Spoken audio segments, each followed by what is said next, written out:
Olá, bem-vindos a mais uma exploração aprofundada aqui conosco. Hoje o foco é o estoicismo romano. Isso aí. A gente vai mergulhar nos textos bem interessantes sobre eles. Exato. Vamos analisar ideias de figuras como Zenão, Sêneca, Epicteto, Marco Aurélio, entender como eles viam o cosmos, a ética, a vida boa, né? E as fontes são ricas, mostram as doutrinas, as influências. A nossa missão aqui é tentar extrair o essencial, sabe? Como esses estoicos entendiam o mundo e buscavam viver com virtude, com serenidade. Uhum. E para começar, tem uma ideia que, nossa, dá um nó na cabeça. O universo como um ser vivo, racional, quase divino. Como assim? Vamos tentar desembrulhar isso. Essa ideia vem de uma visão bem radical, que é o monismo deles. Para um estoico, tudo, absolutamente tudo, pedra, planta, alma, razão, até as emoções, as virtudes, era feito de uma única substância fundamental. Uma única substância? Mas como? Eles chamavam de corpo, ou matéria, aile. Só que não é a matéria inerte que a gente pensa, tipo a de Aristóteles. É algo ativo, dinâmico. Por isso que eles podiam dizer, por exemplo, que a alma é corpo. Só estranho pra gente, né?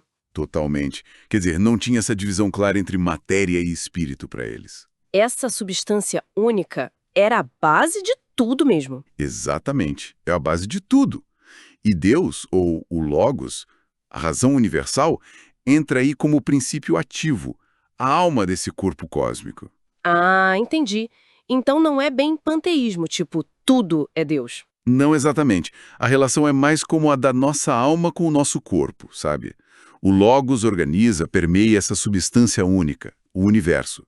É daí que vem a ordem, a racionalidade que eles tanto admiravam. Sêneca, por exemplo, ficava maravilhado olhando os céus, a regularidade. Faz sentido. Mas aí, claro, vem a pergunta inevitável, né? Se o universo é organizado por essa razão divina, essa providência, e o mal, o sofrimento, a injustiça, como eles encaixavam isso? Essa é a grande tensão, né? Eles não viam o mal como um princípio oposto ao bem, sabe? Como em outras filosofias ou religiões. O mal era mais um incidente. Um incidente. Uma consequência talvez inevitável da complexidade do mundo, ou, muitas vezes, fruto da nossa própria ignorância, de agir contra a razão.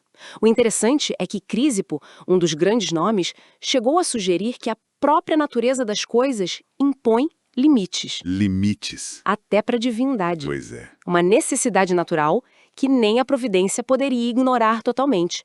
Isso sugere que talvez essa providência não fosse, na visão dele, onipotente ou onisciente no sentido absoluto que a gente costuma pensar. Uau!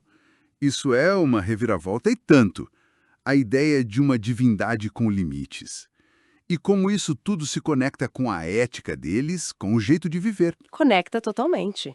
Se a nossa alma é uma faísca desse logos universal, um microcosmo, então viver bem, viver virtuosamente, é viver de acordo com a razão. A nossa razão e a razão do universo. A virtude como o bem supremo. Isso. E ligada ao conhecimento. Por isso, para eles, a intenção por trás do ato, a intentio, a disposição da vontade era mais crucial que o resultado em si. Entendi. Viver de acordo com a razão. E isso levaria àquela famosa serenidade estoica, a apatia, certo? Exato. Mas é importante não confundir apatia com apatia, com indiferença. Não é não sentir nada. Ah, bom saber. É mais sobre não ser dominado pelas paixões que perturbam, sabe? Medo irracional, desejo sem controle, tristeza que paralisa.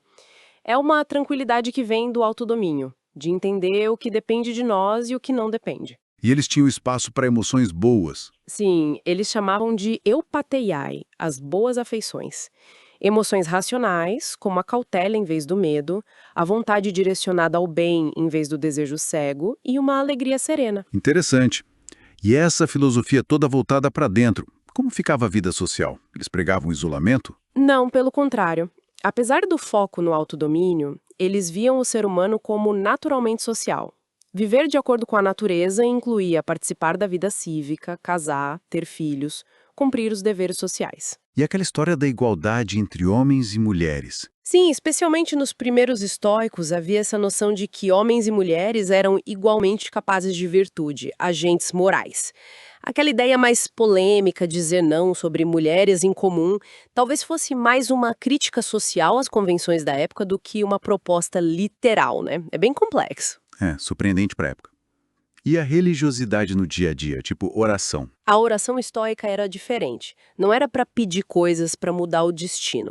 Era mais um exercício de aceitação da ordem cósmica. Pedir sabedoria, força para fazer o que é certo. Epicteto fala disso. Aceitar o destino. Isso. A filosofia toda era uma preparação para aceitar tudo, né? Inclusive a morte, vista não como um fim trágico, mas como um retorno natural aos elementos, uma dissolução tranquila no todo. Ok. Então, recapitulando. A gente tem um universo que é racional, governado por um logos, uma providência. A ética é viver de acordo com essa razão, sendo a virtude o caminho, e o objetivo é alcançar uma serenidade, a apateia, sabendo diferenciar o que a gente controla do que não controla. É por aí. Perfeito. O estoicismo, no fundo, oferece um sistema bem robusto, sabe? Para a gente encontrar sentido e força interior, mesmo com as dificuldades da vida. É uma filosofia muito prática sobre viver em harmonia com a nossa natureza e a do mundo, aceitando o que vier e focando na nossa capacidade de escolher racionalmente e agir com boa intenção. Muito bom. E fica então a reflexão final para quem nos ouve. Considerando essa ênfase toda na razão, na aceitação serena daquilo que a gente não controla e no poder da nossa intenção, de que forma será que essa filosofia tão antiga poderia nos equipar hoje para lidar com esse fluxo maluco de informação, as pressões do mundo moderno, sem que a gente caia numa simples passividade, numa resignação? A equipe Virtual Books Editora agradece sua visita. Se você gostou de nosso canal, por favor, inscreva-se e compartilhe.